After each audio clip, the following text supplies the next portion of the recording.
এই মায়ের কোল হারা সন্তানগুলো এবং চক্ষু হারানো পঙ্গু হওয়া এইটা আমরা বৃথা হতে দেব না।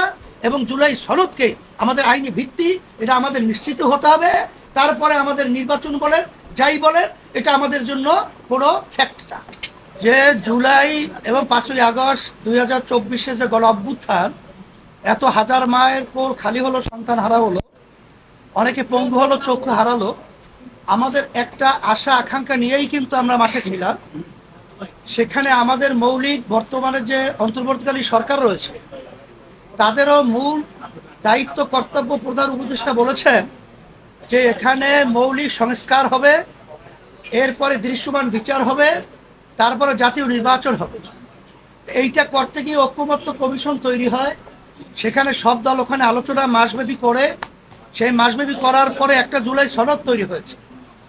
এখন আমরা যে নির্বাচনটা করতে যাচ্ছি ফেব্রুয়ারিতে, এটাও কিন্তু আইনি বৈধতা পাবে, কিন্তু জুলাই সনদের উপরে আইনি ভিত্তির উপরেই ভিত্তি করে।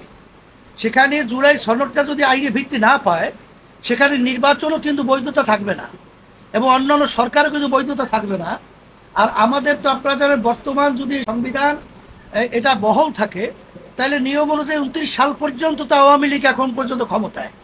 তো এখানে আমাদের মূল গুরুত্বপূর্ণ বিষয় হলো জুলাই সনদের আইনি ভিত্তি পাওয়া। তা সেখানে যদি ঐক্যমত্য কমিশন, সেখানে জুলাই সনদের আইনি ভিত্তির ব্যাপারে আমরা ঐক্যমত পোষণ করেছি, বিএনপি সহ সবাই, যে গণভোটের মাধ্যমে এটা আইনি ভিত্তি দেওয়া, সেখানে সময়কাল নিয়ে সেখানে দ্বিমত তৈরি হয়েছে। আমরা চাইতেছি এটার গুরুত্ব আলাদা হওয়া উচিত। এই জন্য আগে যদি গণভোট হয়, আইনি ভিত্তি হয়, তারপর জাতীয় নির্বাচন তার ভিত্তিতে হয়, তাহলে সেখানে কোনো প্রশ্ন থাকে না। সেখানে বিএনপি যে বলছে একই দিনে গণভোট এবং সেখানে জাতীয় নির্বাচন, তাহের ভাই বলেছেন, মামুন ভাই বলেছেন যে আসলে সেখানে ওইটার গুরুত্ব থাকে না। তখন কিন্তু এখানে জুলাই সনদ ভিত্তি পাওয়ার জন্যে যে হানা ভোটে ব্যাপারটা সংখ্যা যদি পরিমাণ কম হয়, তখন কিন্তু আবার একটা প্রশ্ন উঠতে পারে যে এখানে জুলাই সনদের ব্যাপারে তেমন উল্লেখযোগ্য কোনো ভোট না আসায় আমরা এটা কোনো গুরুত্ব দিব না। এই ধরনের সংজ্ঞা কিন্তু আমাদের রয়েছে।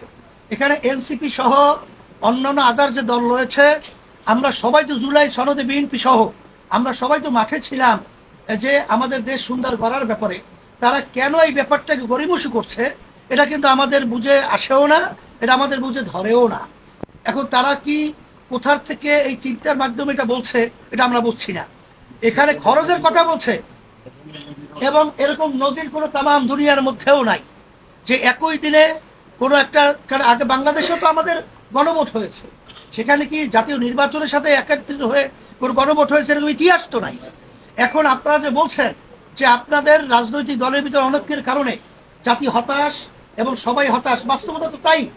আসলে আমরা এটা চাইছিলাম না।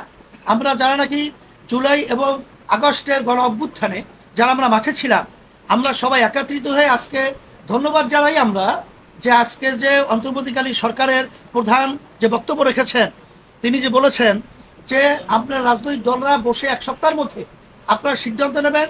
আমি বিএনপি সহ সমস্ত রাজনৈতিক দলকে, বিশেষ করে জুলাই অভ্যুত্থানে যারা আমরা মাঠে ছিলাম, আমরা সবাই একত্রিত হয়ে বসবো। এটা আমি সকলকে আহ্বান জানাচ্ছি। আমরা একত্রিত বসে এই সমস্যাকে সমাধান করার জন্যে আমি এটা সকলকে আমি উদাত্ত আহ্বান জানাচ্ছি, দেশের সুন্দর এবং জনগণের কল্যাণের জন্য। এটা আপনাদের সাংবাদিক ভাই বন্ধুদেরকেও বলবো, আপনাদের সহযোগিতা আমরা কামনা করছি। কিন্তু আমরা এই রক্ত এবং এই মায়ের কোল হারা সন্তানগুলো এবং চক্ষু হারানো, পঙ্গু হওয়া, এইটা আমরা বৃথা হতে দেব না। এবং জুলাই সনদকে আমাদের আইনি ভিত্তি এটা আমাদের নিশ্চিত হতে হবে। তারপরে আমাদের নির্বাচন বলেন যাই বলেন এটা আমাদের জন্য কোনো ফ্যাক্ট না।